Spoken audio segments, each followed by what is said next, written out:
சில நேரங்களில் ஆண்டவர் சொல்லுகிற வார்த்தை நம்முடைய காதுகளில் கேட்கும். நான் உன்னை மேன்மைப்படுத்துவேன், உன்னை நான் ஆசீர்வதிப்பேன். உங்க காதுகளினால் ஆண்டவர் ஒரு வார்த்தையை கேட்க பண்ணுகிறார். ஆனால் அந்த வார்த்தை நடைபெறுவதற்கு சூழ்நிலை எதுவுமே இல்லாம இருக்கலாம். ஆனா வேதவசனம் ரொம்ப அழகாய் சொல்லுகிறது, எலியாவுக்கு ஆண்டவர் அந்த வார்த்தையை பேசினபடியே ஒரு பெரிய மழையை கர்த்தர் கட்டளையிட்டார்.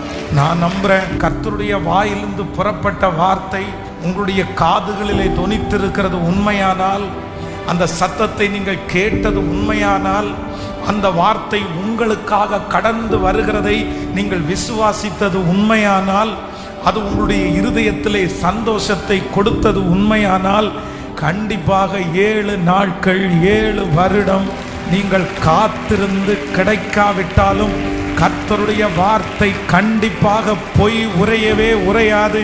உங்கள் காதுகளினால் கேட்கப்பட்ட அந்த காரியத்தை கர்த்தர் தம்முடைய கரங்களினால் சீக்கிரமாய் செய்து முடிக்க போகிறார். என் பிள்ளையை குறித்து, என் வீட்டை குறித்து என் காதுகளினால் கேட்டதை நிறைவேற்றும் அளவும் கர்த்தர் என்னை கைவிடுவதே இல்லை.